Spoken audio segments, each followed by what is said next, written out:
Welcome to Think Big with Dan and Qasim. Join hosts Dan Melnick and Qasim Masood as they explore big ideas, limitless possibilities, and engage with visionaries, entrepreneurs, and thought leaders who dare to dream big, get inspired, motivated, and find practical tips for personal growth.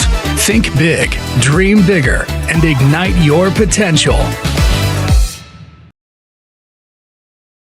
All right, welcome back, everybody. Guest today, Ronnie Teja. Ronnie, I really appreciate you being here, man. Can you tell us, first of all, where you're calling in from and what you do for a living with Branzio? Okay. I'm calling in from Bangkok, Thailand. I'm originally Canadian, and I moved here I think about 6 years ago, full time. That's awesome. And then I know as far as Branzio watches go, when did you actually start that brand originally? And tell us a little bit more about your background there and what wanted you to get into kind of like the apparel and watch space at that time. Yeah, sure. 2014 is I all consider it to be the golden years of e-commerce because, it's a blue ocean strategy. You're trying to launch in the watch and the luxury market. The only brand that were becoming big then was like Movement watches. So Movement was at the forefront of like the quartz watches.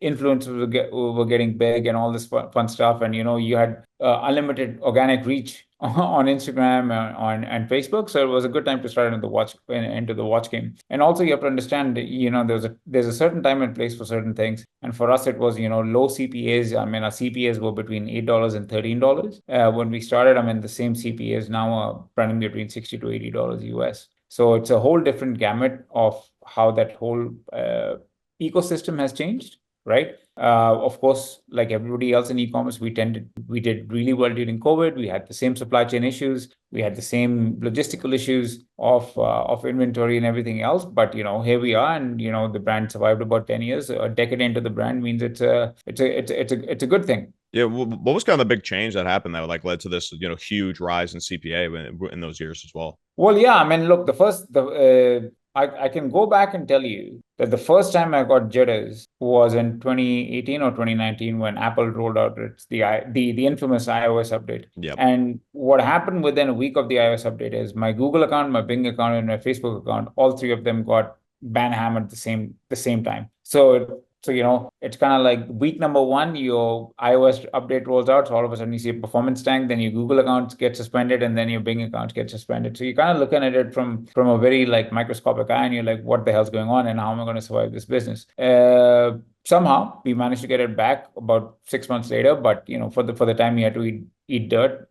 Till the time you tended to sort of like get your wheels back on the road. But that taught me a lot about diversification. So something that, that I learned from that diversification process was actually focusing more on SEO, focusing more on influencers, focusing on other sources of traffic. Today, the customer is also very, very, very much more refined given the amount of different touch points we have. Remember this, in 2014, you only needed about 10 to 12 touch points before a purchase was made. Today, that same touch point, is between 30 to 40. The human attention span was about, let's say, between 5 and 10 seconds. Today, the human attention span is, shorter than a goldfish. So lots have changed over the last decade.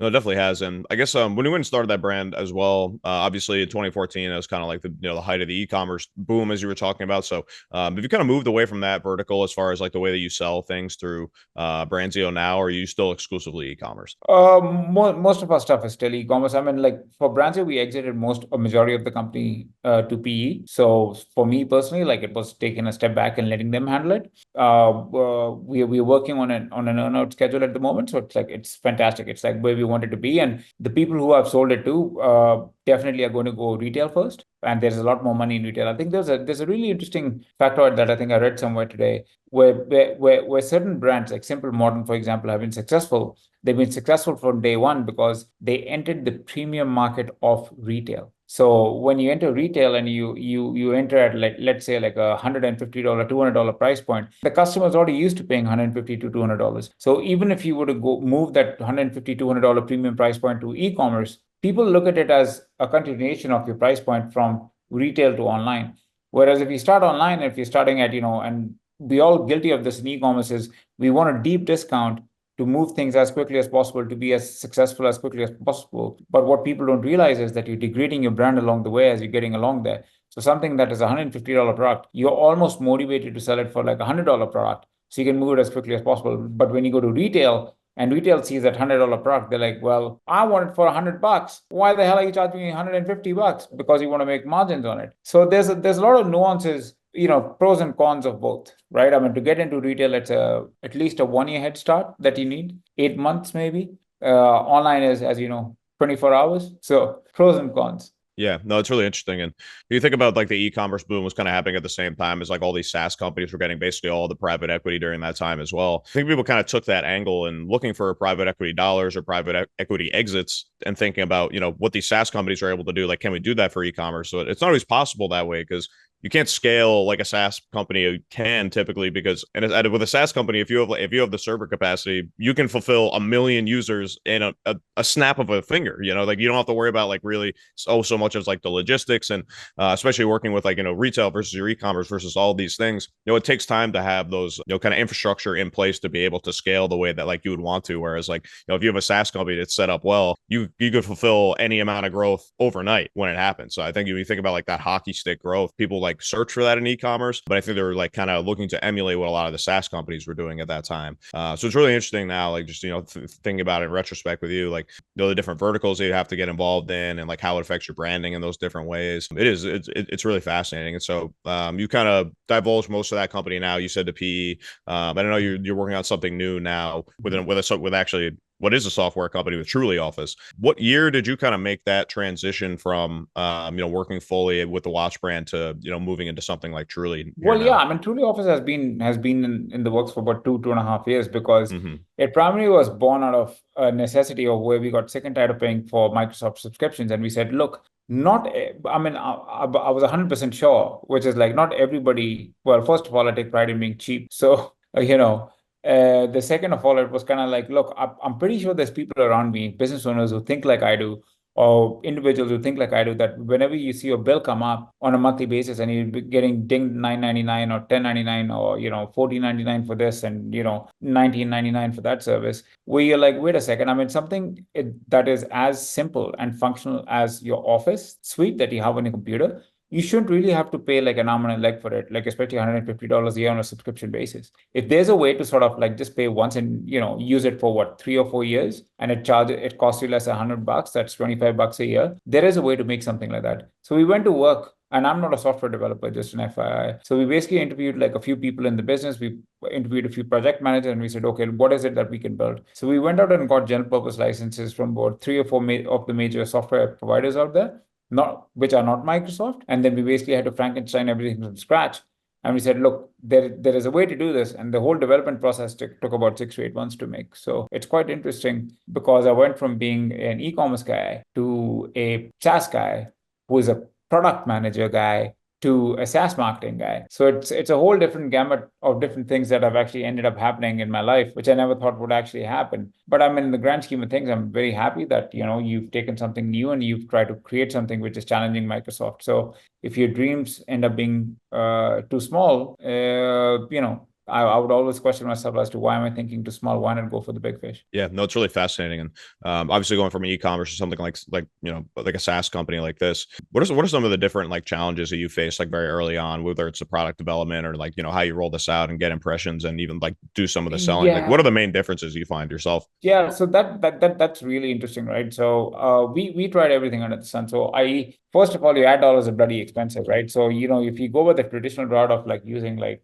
Facebook or Google, which is extremely functional. So of course, the first thing I did was, which was from my e-commerce days when I started years ago, was okay, let's try 3 things. Let's try deep discounting, which given the amount of how much ad costs now for a sub $100 product isn't ideal. And I think it was a big mistake. So I made that mistake. The second mistake was trying to use acquisition channels which worked for me 10 years ago, which is Facebook and Google, which are not necessarily the right ways to do it. The third thing, which I think is quite important, is what you're trying to do is you're trying to change the trend of people who are already used to the Microsoft Office interface. So as a product, we have the same UI, UX as Word has or Excel has or everything else has. But inbuilt in those functionalities, there's certain things that people use that we have to keep upgrading our Office on so that it can match up to what Microsoft is. I mean, keep in mind, we only have 10 developers. Microsoft, for the same product, just on Microsoft Excel, has 600 developers. So we are resource constrained from that perspective, and we're trying to catch up with them. But just like thinking of how SaaS companies work versus how, e-commerce works, it's completely different. A watch is exciting. People look at a watch, they're like, wow, this is like a spend. It's $100. It's not going to break the bank. Let's just go and spend $100, right? When you try and sell an office suite for like $69.99, people are going to look at it and think like three times, because you're trying to activate the logical aspect of the mind, right? Which is like, this is us and this is Microsoft. How do we compare, et cetera, et cetera?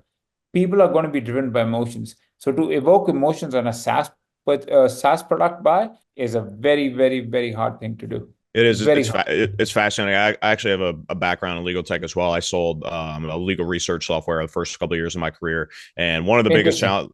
Yeah, one of the biggest objections I always had to overcome was not the viability or efficacy of the product that I was selling, or how it was better or even different from what they were using today. It's really just like, it's going to take me time to relearn how to use this thing that's different than what I've always done. And that is enough for me to not want to make a change at this point in my very busy life. So is that something that you kind of find, obviously? 100%. It's like, what is the friction? The friction is basically like, what is the learning curve? How steep is that learning curve? And is that learning curve worth me trying to spend my time of day, trying to learn something new? Well, yeah, I mean, the thing is, how do you show them that the interface is the same? So what we do is we record videos time and time again of, looking at our interface versus Microsoft interface, see how easy it is, see how similar it is, see how everything is. But at the same time, what you're doing, because it's a SaaS product, right? You don't evoke emotions, you evoke logic. You evoke logic more than anything else. And a logical decision tree is going to be geared towards a completely different customer. Mostly, I don't know how to explain this, but it's going to be very male-led. So most of our core customer is between, I would say, 45 plus people who basically, male, and people who basically are driven towards looking for an alternative to Microsoft. Yeah, it's really interesting. And what do you kind of find is your, basically, I know you kind of mentioned ideal customer, 45 plus male. Is this something that is up to this point kind of been more of a consumer facing, people using in their everyday life on their personal computers, or is this something you try to penetrate into the B2B market as well? We've tried B2B, right? So the second update of Truly Office as a product is what the iteration of what I have on my marketing is right now. We cut down all Facebook ads, we cut down all Google ads, we cut down all every ad stream possible. The only thing that actually works for us, believe it or not, is Walmart and Amazon. That's really interesting. You have the box drive, the old school. Yeah, that's awesome. That's awesome. For that demographic, it makes perfect sense. We are most profitable on Walmart and Amazon, and we're hitting a solid ROAS of about 3 to 4 on there. So the thing is, and this is about, what is it now? June. So month number 6. So after 6 to 8 months of it's been 8 months of launching the product, we've spent over, I think, about 100K in marketing. And finally, we found that one thing that works for us. Every product has one thing that works for them. So now that we know a channel that works for us, it's going to take radical focus just on this one platform to see how far we can push it. Yeah, it's amazing. And obviously on those platforms, it kind of goes into what you're doing more of a consumer facing personal computing product. Correct. So you kind of, is your plan kind of, I could see this, I don't know if this is your plan in the beginning, but I mean, at this point, if it was me, I'd probably take this as an opportunity to say okay, we're getting a lot of traction. Let's get this great proof of concept out here so we can speak to the success and the reviews that we've had about the product to kind of then go into the B2B market on a more institutional level. Correct. Is that kind of where your head's at with it now? Yeah. Our B2C users first. Right. That's how software usually works right? So Microsoft Office didn't become Microsoft Office. It basically took a lot of radical people who basically had installed Windows and Office on the computer, and they're like, wait a second, why don't we just install it on 10 computers or 100 computers or 200 computers? So the idea is people need to get used to it. Even if it's independent businesses, small businesses, mom and pop shops, anybody like that, right? And if it works for them, for the student version, that works up to two PCs is $49.99, and for something like a family, which works on 5 PCs, is $69.99. So it's not a bank breaker, right? So you want the American family to save as much money as possible, and if you're able to generate the same Excel sheet and same Word output, and ours, we are trying to upgrade it with ChatGPT. So if people have any issues and if they want to write essays for the schoolwork or anything else, you just have a sidekick tool that you just give all the instructions and it just generates all the all the data straight to your desktop. It's really interesting because I feel like, people in e-commerce, people in, like having a SaaS company as well. I feel like a lot of times folks try to look at, what the biggest and best, brands in that space are doing and trying to emulate that. But I think your perspective is really valuable insofar as thinking about like, okay, but we could try to do exactly what Microsoft is doing right now to be successful. But what's better is thinking about what Microsoft did when they got started, that when they disrupted their own, market that they did at their time. So kind of thinking about that is like, even Microsoft started as just like personal computing and then said, okay, we know this works. We know people love it. We could probably go and like talk to some companies and say like, hey, we can get this on 10,000 computers for whatever, price makes sense at that time. But I think that's a really interesting perspective with so many, other entrepreneurs listening to the podcast is like, maybe the best thing isn't to think about, what's working right now for the best companies, but like what worked for them when they got their start, even if it was, a decade ago. I think there's still a lot of value in those kind of origin stories too, more than just trying to do exactly what everybody else is doing now that it's having success. Yeah. Yeah, I think it's we tend to get lost in disrupting a market, right? Like you're saying, I think, but we forget the story of how the disruption started. Exactly. Yep. Yeah, Ronnie, the one question I do always like to ask everybody that comes on the podcast, guess I'd be curious to the answer to this question, kind of on the experience running the e-commerce side and your newer experience on the SaaS side. But the question I always love to ask is, if you could go back and start either one of these businesses again, if you do anything differently or give yourself any one piece of advice, what do you think that piece of advice would be? I would say, you know what, this is going to sound real weird, man. I would always say like, be kind to yourself. Like, it's like, I think over the years, we get stuck in this trap of seeing people who are more successful than us and feeling jealous about it, or like being like, holy shit, I'm never gonna be a multi-billionaire, or I'm never gonna create the next Simple Modern, I'm never gonna create the next Microsoft. But sometimes you just say, look, man, I'm just here to enjoy the journey. You know what I mean? It's like I work 10 hours or 12 hours a day. I wake up at 6 a.m. I get to go to the gym. I get to enjoy what I do, when I get out of bed. That in itself is a gift. Yeah. It sounds weird. I don't know. It's not weird. It's actually such good advice, and you're probably not surprised to hear and asking, almost 200 people on this podcast alone that question. A lot of it really comes down to like personal experience and mental health at the end of the day, because I think that is one of the biggest reasons why 90% of businesses fail in the first year. I think a lot of it probably has more to do with burnout than it has to do even cash flow or anything else. I think has more to do with the mental side than it does even the operative or like the business side of things sometimes. So it's actually on par with many answers I've heard to that very similarly. And, when you hear something like 50 times, when you ask a question across industries and people in different businesses have been in business for all different amounts of time, it's not really anecdotal evidence anymore. It's something you do need to focus on and like remember when you're on that journey. It's like, every day you need to enjoy that day of the journey of what you're doing. Like you can get obsessed with the end goal. You can get obsessed with being somebody else or trying to match up with somebody else's success. And I think that just leads to all kinds of problems that you don't need to bother yourself with when you have an infinite other number of things to deal with other than that. Yeah. So no, it is. I think it's really good advice. Yeah. It's not weird at all. It's a great answer. I really appreciate that.